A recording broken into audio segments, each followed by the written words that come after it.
तो सबसे पहले आप सभी को नमस्ते, सभी को राम राम।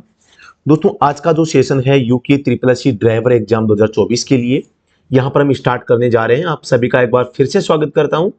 दोस्तों इससे पहले हमने जो है 8 सेशन जो टोटल वो ले लिए हैं और आज ये नवा सेशन यहाँ पे ले रहे हैं। और इस सेशन के अंदर मैं आप लोगों को बता देना चाहता हूँ टोटल 50 क्वेश्चन है, 50 क्वेश्चन इसमें रहेंगे।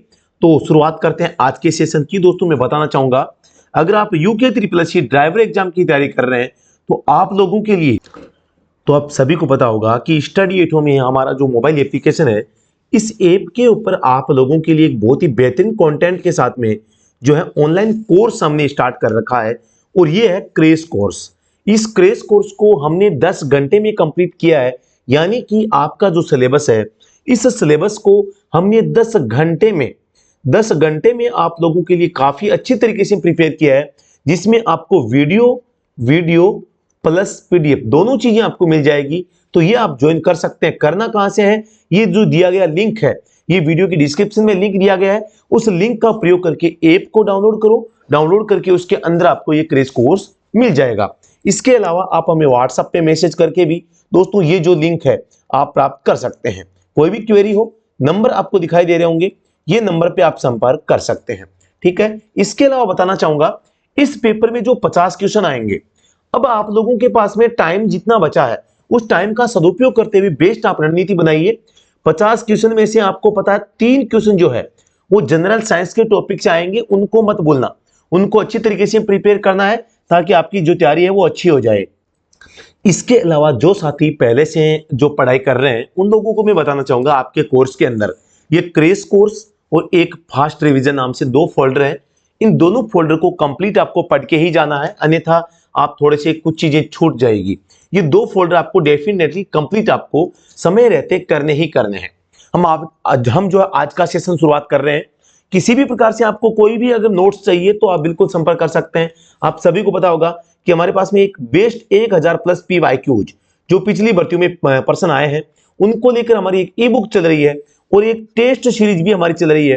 तो आप टेस्ट सीरीज लगाकर भी आप जा सकते हैं कि आपको कितने क्या जो क्वेश्चन करने। देखो टेस्ट सीरीज का फायदा क्या होता है, टेस्ट अगर आप अटेम्प्ट करते हैं तो आप लोगों को यह पता चल जाता है कि 50 नंबर का जो टेस्ट आएगा इसको मैं कर रहा हूं तो नेगेटिव कितने जा रहे हैं, मुझे अटेम्प्ट कहां तक करने हैं, मेरा स्कोर क्या जा रहा है, मुझे क्या रणनीति बना के रखनी है, क्योंकि 1 घंटे का टाइम है, 50 क्वेश्चन है, आराम से कर लोगे। लेकिन मुझे बेस्ट स्कोर करने के लिए ज्यादा अटेम्प्ट पे जाना है या कम अटेम्प्ट करना है, क्योंकि नेगेटिव मार्किंग इसमें रहती है। ज्यादा पर्सन कर दोगे तो नेगेटिव हो जाएगा। फिर एक बेस्ट रणनीति आप बना के जा सकते हैं। तो पहला प्रश्न आप सभी के सामने आ चुका है।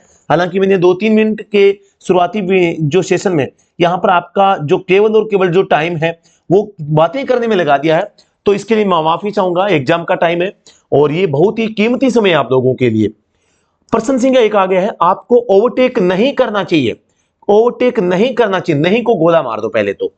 जब आपको दूसरी बाजू से आने वाले वाहन दिखाई न देते हो, दूसरी बाजू से आ रहे हैं तो हमें कोई ओवरटेक से मतलब ही नहीं है। ठीक है। जब आगे का रास्ता दिखाई न दे रहा हो, जब सामने का रास्ता ही नहीं दिखाई दे रहा है तो फिर ओवरटेक हम नहीं करेंगे। बिल्कुल जो ऑप्शन नंबर बी है राइट आंसर हो जाएगा। जब आगे के वाहन से ओवरटेक करने का कोई संकेत न हो, जब आगे का वाहन ओवरटेक करने के लिए कोई संकेत नहीं दे रहा है तो भी आपको ओवरटेक नहीं करना चाहिए, लेकिन आप ऐसी स्थिति में कर सकते हैं जब सामने का रास्ता आपको क्लियर शो हो रहा है। तो सी भी गलत हो जाएगा। ठीक है। जब आगे का रास्ता दिखाई दे रहा हो, जब आगे का रास्ता दिखाई दे रहा हो तो यह सेंटेंस भी गलत हो जाएगा, क्योंकि प्रश्न में क्या पूछा है, आपको ओवरटेक नहीं करना चाहिए। ठीक है। तो option number B right answer हो जाएगा। स्पार्क इग्निशन, स्पार्क इग्निशन का नाम आते ही आप पेट्रोल इंजन पे जा सकते हैं, क्योंकि पेट्रोल इंजन में ही स्पार्क प्लग होता है। इंजन को कुछ कारकों के अनुसार कंप्रेशन इग्निशन का मतलब है जो डीजल इंजन, कंप्रेशन इग्निशन का मतलब क्या हो गया, डीजल इंजन से विभेदित किया जा सकता है, यानी अलग किया जा सकता है। निम्नलिखित में से कौन उन कारकों में से एक नहीं है। डीजल और पेट्रोल ये जो 2 इंजन होते हैं इनको अलग करने वाला कारक नहीं है। एक तो पेट्रोल इंजन होता है, एक डीजल इंजन होता है। पेट्रोल इंजन को एसआई इंजन कहते हैं और डीजल इंजन को सीआई इंजन कहते हैं, कंप्रेशन इग्निशन या स्पार्क इग्निशन। ठीक है। अब आप सभी को पता होगा कि ये दोनों ही कौन से हैं, ये इंटरनल जो है कंबशन इंजन है, आईसी इंजन है। दोनों ही क्या है, आईसी इंजन है। ठीक है, इसमें क्या होगा, स्पार्क प्लग नहीं होगा, इसमें इंजेक्टर होगा, इंजेक्टर। और इसमें क्या होगा, स्पार्क प्लग, स्पार्क प्लग। ठीक है, इसके अलावा इसमें हीटर प्लग होगा, हीटर प्लग। ठीक है, और इसमें क्या होगा, कार्बोरेटर होगा, कार्बोरेटर। तो इन बातों का भी आपको थोड़ा सा ध्यान में रखना है, पेट्रोल और डीजल में अंतर। तो प्रयुक्त ईंधन का प्रकार, बिल्कुल ये आप कह सकते हैं कि भाई ईंधन के प्रकार के आधार पर हम डीजल और पेट्रोल को अंतर कर सकते हैं ना, कर सकते हैं। लेकिन हमें पूछा क्या है, नहीं पूछा है। इस्तेमाल किए गए टायर के प्रकार, डीजल और पेट्रोल इंजन जो होते हैं इनके आधार पर कोई टायरों का अलग बनावट नहीं आती, दोनों ही गाड़ियों के लिए समान टायर का यूज किया जा सकता है, इसलिए ये नहीं होगा। जिस तरह से ईंधन को प्रज्वलित किया जाता है, फ्यूल को इग्नाइट किया जाता है, इग्नाइटेंट जलाया जाता है, उसके आधार पर बिल्कुल पेट्रोल इंजन में स्पार्क से जलाते हैं, स्पार्किंग के माध्यम से, जबकि डीजल गाड़ी में इंजेक्टर के द्वारा गर्म हवा पर स्प्रे करके जलाया जाता है। तो बिल्कुल प्रज्वलन यानी कि इग्नाइटेड मेथड के आधार पर हम पेट्रोल और डीजल में अंतर कर सकते हैं। जिस तरह से ईंधन दहन कक्ष में प्रवेश करता है, ईंधन जो होता है वो दहन कक्ष में यानी कि चेंबर में अंदर, सिलेंडर के अंदर, सिलेंडर बोर के अंदर प्रवेश करता है, तो उसके आधार पर भी डीजल और पेट्रोल गाड़ी में आप अंतर कर सकते हैं। तो डी भी राइट आंसर हो जाएगा, गलत कौन सा है, बी हो जाएगा। तो आपने काफी अच्छी तरीके से समझा होगा, क्योंकि ये सारी चीजें समझनी जरूरी है। यह संकेत क्या इंगित करता है, गोल आकृति में एरो सीधा जा रहा है और ब्लू सर्कल में है। पहली बात तो ये एक अनिवार्य संकेत है। कौन सा संकेत है, अनिवार्य संकेत है, जिसका पालन करना आपके लिए अति आवश्यक होता है। आगे चलना या बाएं दाएं मुड़ना अनिवार्य, गलत हो जाएगा। अगर ये संकेत जो है ना, इसका ऐसा करके ऐसा होता भाई, ठीक है, ये गोल आकृति में इस टाइप का संकेत होता। आगे चलना अनिवार्य, compulsory ahead, option number B right answer हो जाएगा। बाईं ओर रखना अनिवार्य, कीप लेफ्ट का एरो नीचे की ओर ऐसे होता है। ठीक है, बाएं या दाएं मुड़ना अनिवार्य, टर्न लेफ्ट या राइट। तो इसके लिए तो आप सभी को पता है, ऐसे इस टाइप का या इस टाइप का संकेत होता है। तो ऑप्शन नंबर कौन सा सी हो जाएगा, option number B right answer हो जाएगा। अगला प्रश्न, निम्नलिखित में से कौन कार की प्रकाश व्यवस्था, लाइटिंग सिस्टम का एक घटक नहीं है। Which of the following is not a component of the lighting system of a car? Side light, horn, headlight और रियर लाइट। आप सभी को पता होगा कि साइड लाइट होती है, हेडलाइट होती है, रियर लाइट होती है। लाइटिंग सिस्टम का पूछा, तीनों लाइटें सही है, ठीक है, लेकिन हॉर्न क्या है, ये हॉर्न लाइटिंग सिस्टम का पार्ट नहीं है। अगले प्रश्न पे चलते हैं। एक चीज आप बता दीजिए, मोटर व्हीकल जो एक्ट है, मोटर व्हीकल एक्ट 1988 है, 1988, इसमें हॉर्न को लेकर जुर्माने का प्रावधान किया गया है। एक तो हॉर्न आप अगर निषेध, साइलेंट जोन में हॉर्न बजाते हैं आप, इसके अलावा अदालत के पास जो हॉर्न का प्रयोग करते हैं, अस्पताल के पास हॉर्न का इस्तेमाल करते हैं, तो आपके ऊपर जुर्माना लगाया जा सकता है। तो वो जुर्माना कौन सी धारा और कौन सी, कितना जुर्माना यहाँ पर आपके ऊपर लगाया जा सकता है। मैंने आपको तीन चीजें बताई है, देखिए आपको किन किन को ये चीजें याद रही है। मैंने अभी आपको तीन जगह ऐसी बताई है कि जहां पर आप हॉर्न का प्रयोग नहीं कर सकते। वो तीन कौन सी जगह है जहां पर आपको हॉर्न का प्रयोग कभी भी नहीं करना चाहिए, कमेंट सेक्शन में तीनों जगह के नाम आप छाप दीजिए। प्रश्न संख्या 5, जब छात्रों को लेने या उतारने के लिए स्कूल बसें रुकी हुई हो तो क्या करना चाहिए।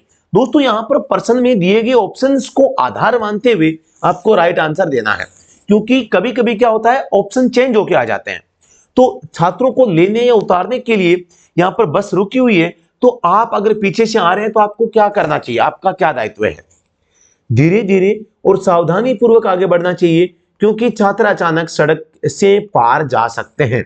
बिल्कुल ऑप्शन नंबर 1 तो ठीक है, तेजी से आगे बढ़ना गलत है, हॉर्न बजाते हुए आगे बढ़े गलत है, इस स्थिति में कोई विशेष ध्यान देने की आवश्यकता नहीं, यह भी गलत हो जाएगा। तो ऑप्शन नंबर 1 राइट आंसर हो जाएगा। निम्नलिखित में से कौन सा वाहन का निकास उत्सर्जन का एक हिस्सा नहीं है। निकास उत्सर्जन का मतलब है एग्जॉस्ट इमिशन का, NOx यानी कि नाइट्रोजन ऑक्साइड, हाइड्रोकार्बन्स यानी कि HC जो कि डीजल गाड़ी से निकलता है, आप सभी को पता होगा, है ना, और ये नाइट्रोजन से निकलता है, Cl क्लोरीन और CO यानी कार्बन मोनोऑक्साइड। तो ये क्लोरीन जो है ये नहीं होता भाई, ठीक है। तो option number C right answer हो जाएगा, गाड़ी से क्लोरीन गैस नहीं निकलती। अगले प्रश्न पे चलते हैं। जब कोई वाहन बिना सुरक्षा वाले रेलवे संपर्क के पास पहुंचता है तो उसे पार करने से पहले चालक को क्या करना चाहिए? यानी कि जब आप बिना सुरक्षा वाले यानी कि अनगार्डेड रेलवे लेवल क्रॉसिंग, जहां पे फाटक नहीं बनी हुई है और वहां पर आप अगर आप रेलवे पटरी को क्रॉस करते हैं तो फिर आपको क्या सावधानी रखनी चाहिए? ट्रेन का हॉर्न सुनने तक प्रतीक्षा करें और फिर पार करें। हॉर्न सुनने से कोई मतलब नहीं है, भी गलत हो जाएगा यहां पे, ठीक है। ट्रेन गुजरने तक प्रतीक्षा करें, ट्रेन गुजरने से मतलब भी नहीं है। हॉर्न बजाएं, जितनी जल्दी हो सके ट्रैक पार करें, यह भी गलत है। वाहन को सड़क के बाईं ओर रोकें, सुनिश्चित करें कि कोई ट्रेन या ट्रॉली दोनों ओर से तो नहीं आ रही है। आपका मेन मतलब है अब ट्रेन गुजरने तक प्रतीक्षा करें। अब ट्रेन आ ही नहीं रही तो किसको गुजारोगे, है ना। तो option number D right answer हो जाएगा कि आप लोगों को क्या करना चाहिए, सबसे पहले गाड़ी को रोकनी है, वो भी लेफ्ट साइड में, और उसके बाद आपको ये देखना है कि कोई ट्रेन या ट्रॉली तो नहीं आ रही है। अगर आ रही है तो वेट करना है, नहीं आ रही है तो आपको अपनी गाड़ी को गंतव्य स्थान की ओर आगे बढ़ाना है। अगला प्रश्न, यह संकेत क्या इंडिकेट करता है? आप सभी को पता है गोल आकृति में संकेत है। एक आगे जा रहा है, एक आगे निकलने का प्रयास कर रहा है, निकलने वाले को काटा गया है, मतलब आगे नहीं निकलना, मतलब ओवरटेकिंग करना प्रोहिबिटेड है, निषेध है, आप आगे नहीं निकल सकते। दाएं मुड़ना निषिद्धता, बाएं मुड़ना निषिद्धता, ओवरटेक करने की निषिद्धता, यू टर्न की निषिद्धता। तो option number C right answer इसका हो जाएगा। यह भी एक प्रकार का जो है आदेशात्मक संकेत है जिसका पालन करना अति आवश्यक होता है। प्रश्न संख्या 9, आरटीओ में नए वाहनों का रजिस्ट्रेशन कराया जाता है। आरटीओ का पूर्ण रूप क्या है? एकदम सिंपल है, regional transport office, recover transport office, road transport organisation, regional travel office. तो एकदम सिंपल है, आरटीओ, रीजनल ट्रांसपोर्ट ऑफिस। यहां पे आरटीए भी आ सकता है अभी, आरटीए तो रीजनल ट्रांसपोर्ट अथॉरिटी। एक डीटीओ भी आ सकता है, डीटीओ, डिस्ट्रिक्ट ट्रांसपोर्ट ऑफिस, ठीक है। एक डीटीए भी आ सकता है, डिस्ट्रिक्ट ट्रांसपोर्ट अथॉरिटी। ए का मतलब अथॉरिटी होगा, ओ को मतलब ऑफिस होगा, है ना। ऑफिस भी हो सकता है, ऑफिसर भी हो सकता है। अधिकारी बोलेंगे तो ऑफिसर बोलेंगे, कार्यालय बोलेंगे तो ऑफिस बोलेंगे, ठीक है। तो ऑप्शन नंबर 1 राइट आंसर हो जाएगा। प्रश्न संख्या 10, अधिकांश आईसी इंजन, आईसी का मतलब होता है इंटरनल कंबशन इंजन। जिन इंजनों में ईंधन जो फ्यूल होता है वो इंजन के अंदर जलाया जाता है, उन्हें आईसी इंजन बोला जाता है। जैसे कि गाड़ियों के इंजन, जैसे पहले पुराने जमाने में बड़े इंजन होते थे उनको आप ईसी इंजन, एक्सटर्नल इंजन के नाम से जानते थे, क्योंकि उनमें जो कंबशन होता था वो इंजन के बाहर एक्सटर्नल होता था, ठीक है।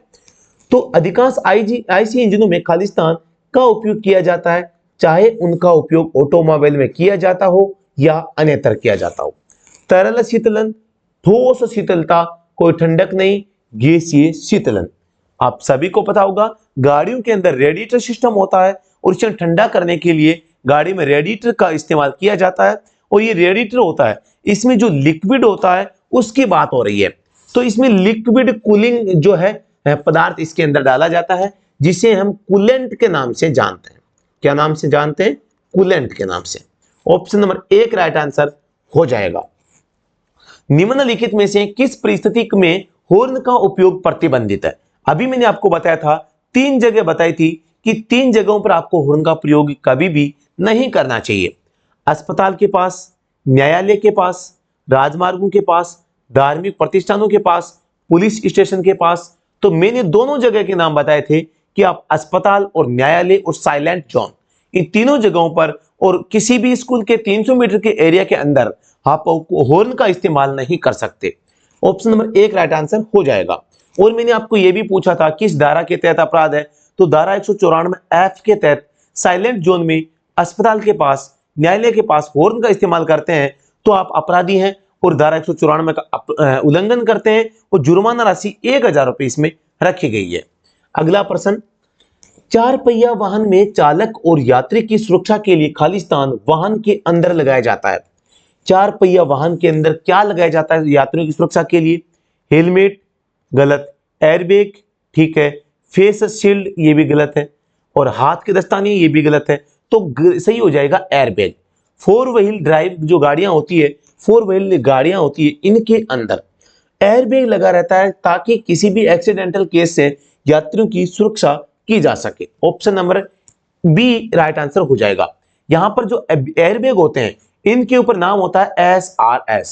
आप सभी को मैं एक प्रश्न पूछता हूं, इस SRS का पूरा नाम क्या होता है? कमेंट सेक्शन में छाप दीजिए कि SRS का पूरा नाम क्या होता है। प्रश्न संख्या 13, मोटर वाहनों के स्थायी पंजीकरण के लिए बिक्री प्रमाण पत्र के साथ फॉर्म नंबर भी होना चाहिए। बिक्री प्रमाण पत्र के साथ कौन सा फॉर्म होना चाहिए? In the form number must accompany the sales certificate for permanent registration of a motor vehicle। Permanent registration number के लिए आप अगर अप्लाई करते हैं, आरसी के लिए अप्लाई करते हैं, तो आपको यहां पर जो है आरसी अप्लाई एप्लीकेशन फॉर्म के साथ में कौन सा एक अन्य दस्तावेज जो देना पड़ता है जो कि बिक्री प्रमाण पत्र के लिए होता है। तो यहां पर पंजीकरण के लिए बिक्री प्रमाण पत्र के साथ फॉर्म नंबर कौन सा होता है? के साथ। देखो यहां पर नाम आया बिक्री प्रमाण पत्र के साथ, हालांकि हिंदी में थोड़ा सा ट्रांसलेशन एरर है, तो यहां पर आपको समझना है बिक्री प्रमाण पत्र के लिए कौन सा फॉर्म होता है।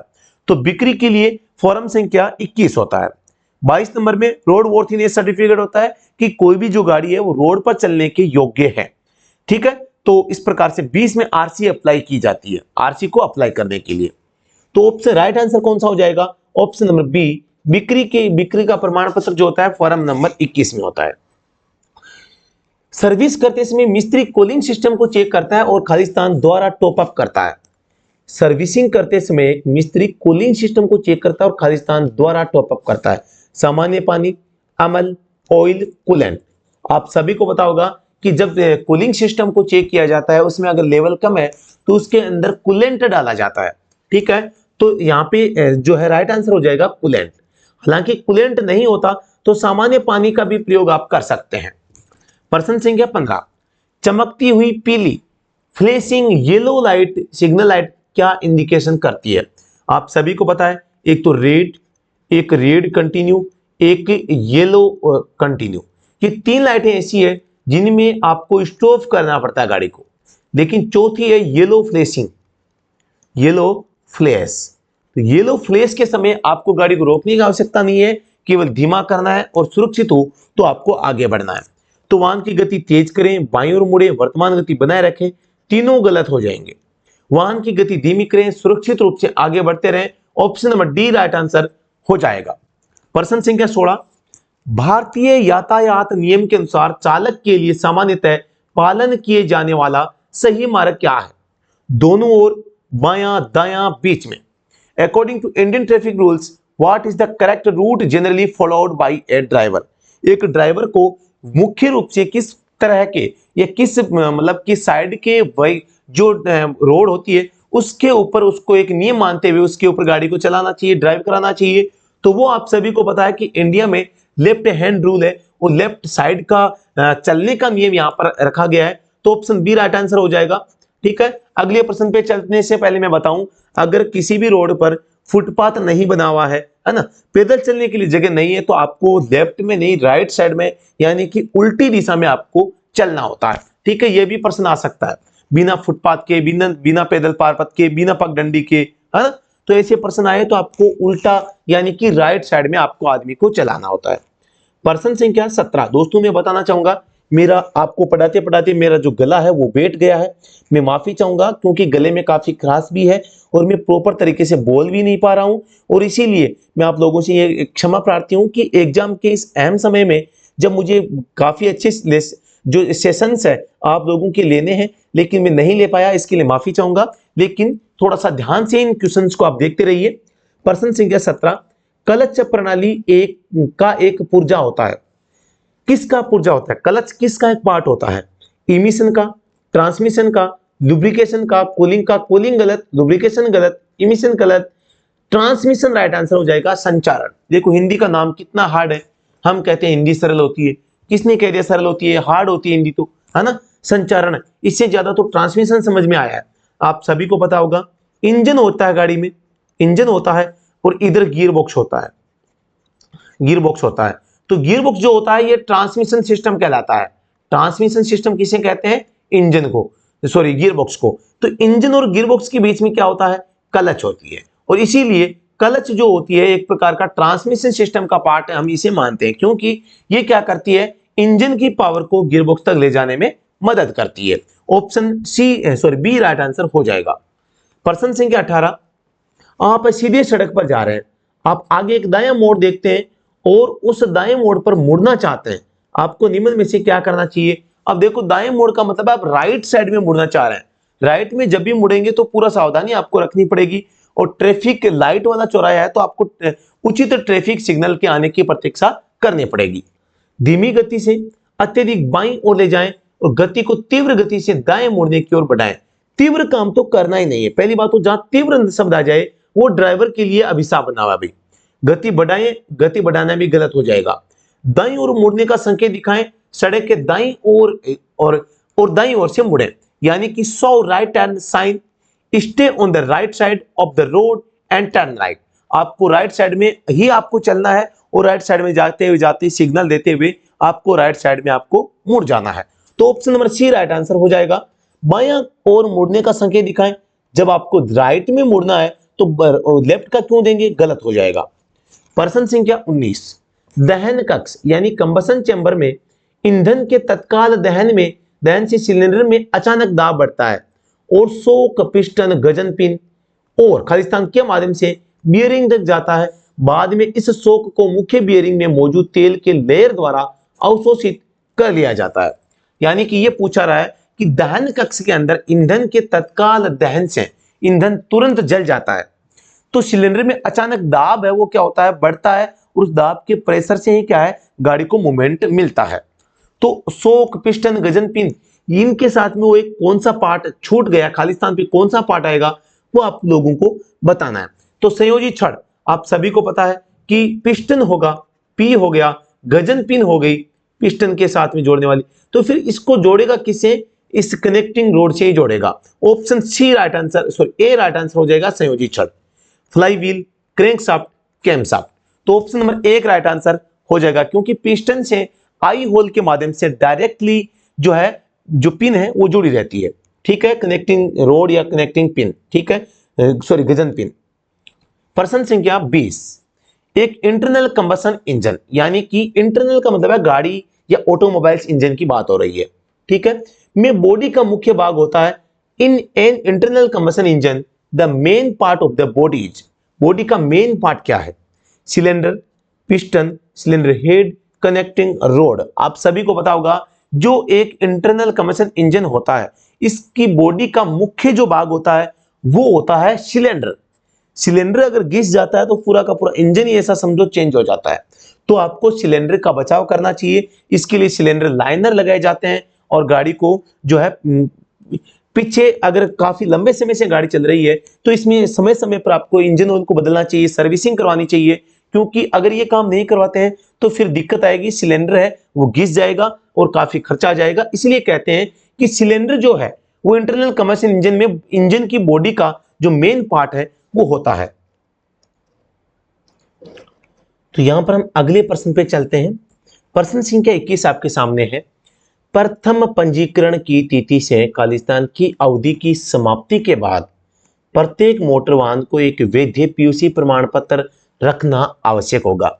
इसमें पूछा है कि जब आप न्यू रजिस्ट्रेशन करवाते हैं, न्यू आरसी बनवाएंगे, तो प्रथम जो एक 1 ईयर के लिए जो पीयूसीसी होगा वो कंपनी बनाकर दे देगी आपको, क्योंकि कंपनी से गाड़ी निकलती है तो नो पॉल्यूशन होकर निकलती है, इसलिए 1 साल की छूट नहीं होती एक्चुअल में, वो कंपनी बना देती है, कंपनी वेरीफाई कर देती है, ठीक है। तो इसमें यह पूछा है कि प्रथम पंजीकरण की तिथि से कितने साल बाद आपको एक वैध पीयूसी है वो रखना होगा। तो इसके लिए 1 वर्ष इसका जो टाइम है वो हो जाएगा। 1 साल तक जो है नई गाड़ियों को पीयूसी बनवाना नहीं होता, जो पीछे से है वो बन के आ जाता है, ठीक है। तो ऑप्शन नंबर यहाँ पे 1 राइट आंसर हो जाएगा। 2, 18 है, 6 माह, ये सब गलत है। 1 वर्ष की अवधि इसमें होती है। प्रश्न संख्या, अब आप लोगों को बता दूं मैं, पीयूसी का पूरा नाम आपको आना चाहिए भी, पीयूसी है ना, पोल्यूशन अंडर कंट्रोल, एक सी और जोड़ेंगे तो सर्टिफिकेट, ठीक है, प्रदूषण नियंत्रण प्रमाण पत्र, ऑप्शन नंबर 1 हो जाएगा। पीयूसी अगर आपकी गाड़ी में नहीं बना हुआ है तो आप एक अपराधी माने जा सकते हैं। वो धारा 190 की उपधारा 2 इसके तहत 10,000 तक का मैक्सिमम जुर्माना लगाया जा सकता है, कम में 2,000 तक भी लगाया जा सकता है। ठीक है, लेकिन मैक्सिमम जुर्माना 10,000 रुपये धारा 190 की उपधारा 2 में उल्लेख किया गया है। प्रश्न संख्या जो अब एक चीज और बता दीजिए भाई, पीयूसी के लिए फॉर्म कौन सा होगा भाई, पीयूसी किस फॉर्म के अंदर जारी किया जाएगा, ये भी बता दो आप। ठीक है, अगला प्रश्न, एमपीएफआई का पूर्ण रूप क्या है?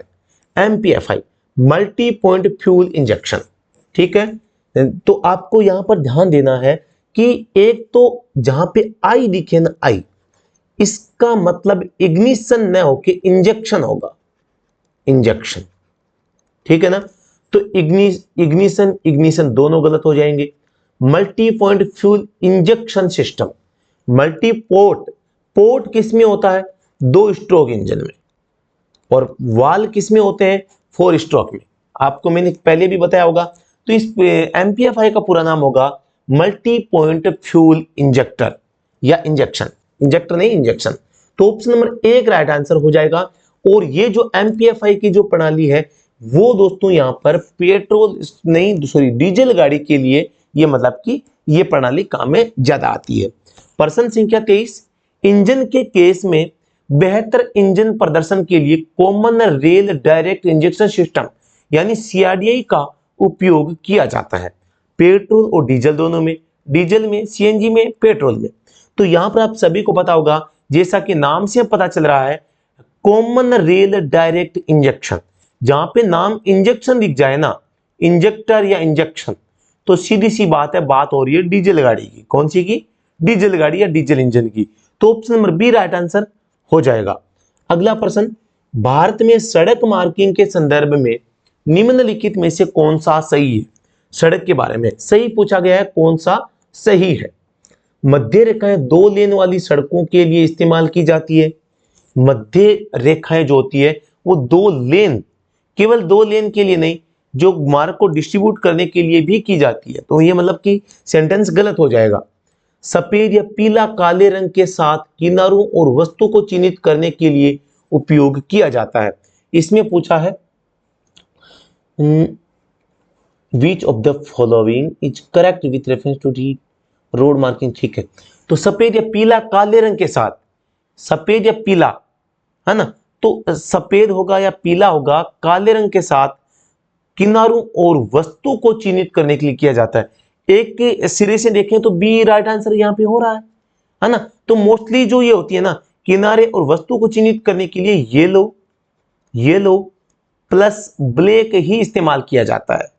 ठीक है, यहां किनारों के साथ में सफेद या पीला काले रंग के साथ में काला रंग प्रयोग किया जाता है। बिल्कुल येलो प्लस ब्लैक हो जाएगा, लेकिन व्हाइट प्लस ब्लैक भी हो सकता है। प्रश्न ऑप्शन नंबर 3 देखो, सफेद रंग सामान्यतया किनारों और वस्तु को चिन्हित करने के लिए किया जाता है, यह गलत हो जाएगा। पीले रंग का इस्तेमाल सामान्यतया कैरिजवे चिन्हों के लिए किया जाता है। यहां पर पूछा है कि जो कैरिजवे चिन्ह होते हैं उनके लिए जो पीले रंग का इस्तेमाल है वो किया जाता है। यह प्रश्न एक बार पहले भी बोर्ड एग्जाम में पूछा जा चुका है, और इसमें डी और बी ये दोनों ऑप्शन मुझे सही लग रहे हैं। आप कमेंट सेक्शन में बताइए कि आप लोगों को इस प्रश्न का जवाब कौन सा ठीक लग रहा है। कैरिजवे एक प्रकार का जो है मार्ग होता है, आप सभी को पता होगा, है ना, तो उसके बारे में बात हो रही है। तो कैरिजवे पर भी पीले रंग की जो लाइनें होती है इनका इस्तेमाल किया जा सकता है। और यहाँ पर जो सफेद या पीले रंग का प्रयोग किनारों या वस्तुओं को दिखाने के लिए भी कर सकते हैं। तो यहाँ पे बी और डी दोनों राइट आंसर यहाँ पे हो जाएंगे, बल्कि आप अपना जो नॉलेज है उसके आधार पर दोनों में से कौन सा आंसर होगा और क्यों, जो आंसर होगा उसके अलावा दूसरा जो ऑप्शन बचा हुआ है उसका न होने का कारण आप कमेंट सेक्शन में लिख सकते हैं। अगले प्रश्न पे लिए चलता हूं, संपीड़न प्रज्वलन यानी कि कंप्रेशन इग्निशन यानी कि डीजल इंजन की बात हो रही है, डीजल इंजन की, क्योंकि डीजल इंजन जो है सीआई मेथड पे ही काम करता है। प्रज्वलन में ताजी हवा को बहुत उच्च दाब और तापमान तक संपीड़ित किया जाता है और तापमान खालिस्तान तक जो है चला जाता है। तो 300 degree Celsius, 600 degree Celsius, 538 degree Celsius और 448 डिग्री सेल्सियस। तो आप सभी को पता होगा कंप्रेशन इग्निशन इंजन जो होता है इसका जो टेम्परेचर होता है एक फिक्स वैल्यू तक होता है और वो वैल्यू है 538 डिग्री सेल्सियस तापमान जो है यहां पर डीजल इंजन में संपीड़न के समय, संपीड़न के पश्चात होता है। ठीक है, तो यहां पर option number C right answer हो जाएगा। तो इस क्वेश्चन पेपर में हमने टोटल 50 क्वेश्चन लेके आपके लिए आए थे, लेकिन 50 में से 25 क्वेश्चन ड्राइविंग और व्हीकल मेंटेनेंस पोर्शन के हमने ले लिए हैं। अब उत्तराखंड के जनरल साइंस के करंट अफेयर के क्वेश्चन है, लेकिन आप सभी को पता है हम ठहरे राजस्थानी, तो उत्तराखंड का जीके थोड़ा डिफिकल्ट हमारे लिए रहता है, तो इसलिए माफी चाहेंगे। जिन भी क्वेश्चंस पर आपको डाउट हुआ है, आपने पिछली वीडियोस देखे हैं और आप डाउट भेज दें, मैं माफी चाहूंगा। आप उत्तराखंड का जो जीके है उसको अपने स्वयं के स्तर पर ही जांचें और स्वयं के स्तर पर ही उसको है जो पढ़ें। ठीक है, तो हालांकि मैं इस पेपर के जो बाकी के क्वेश्चन है मैं आपको दिखा देता हूं। क्वेश्चन नंबर 26 ये है, स्क्रीनशॉट आप सटासट ले लीजिएगा वीडियो को पॉज करके। 27 नंबर ये है, 28 नंबर, 29 नंबर, 30 नंबर, 31, 32, 33, 34, 35, 36, 37, 38, 39, 40, 41, 42, 43, 44, 45, 46, 47, 48, 49 और 50। 50वां प्रश्न है, मलेरिया रोग किस प्रकार का रोग है? वायरस से होता है, प्रोटोजोआ से होता है, बैक्टीरिया से होता है, कवक से होता है? बहुत ही शानदार क्वेश्चन है। प्रश्न संख्या 50 का राइट आंसर आप कमेंट सेक्शन में तुरंत छाप दीजिए। प्रश्न 49, एड्स के विषाणु वायरस का नाम क्या है? एड्स किसके कारण होता है, किस वायरस के कारण होता है?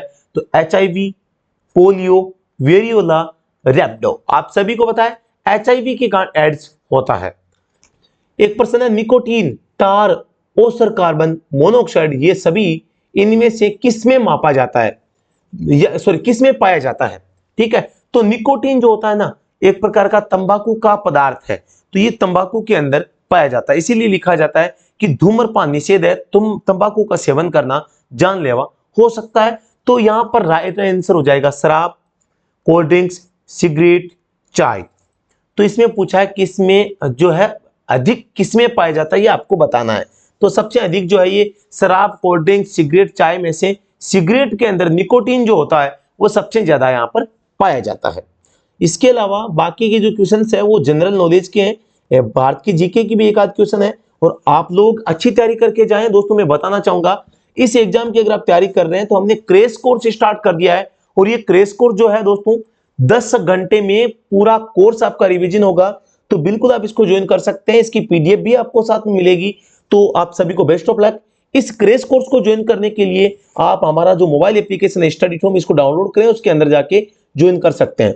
स्टडी होम ऐप आपको मिल नहीं रहा है तो आप मुझे व्हाट्सएप पे मैसेज करें, मैं आपको रिप्लाई के माध्यम से जो लिंक है फॉरवर्ड कर दूंगा, और आप वहां पे जो है इस कोर्स में इनरोलमेंट कर सकते हैं।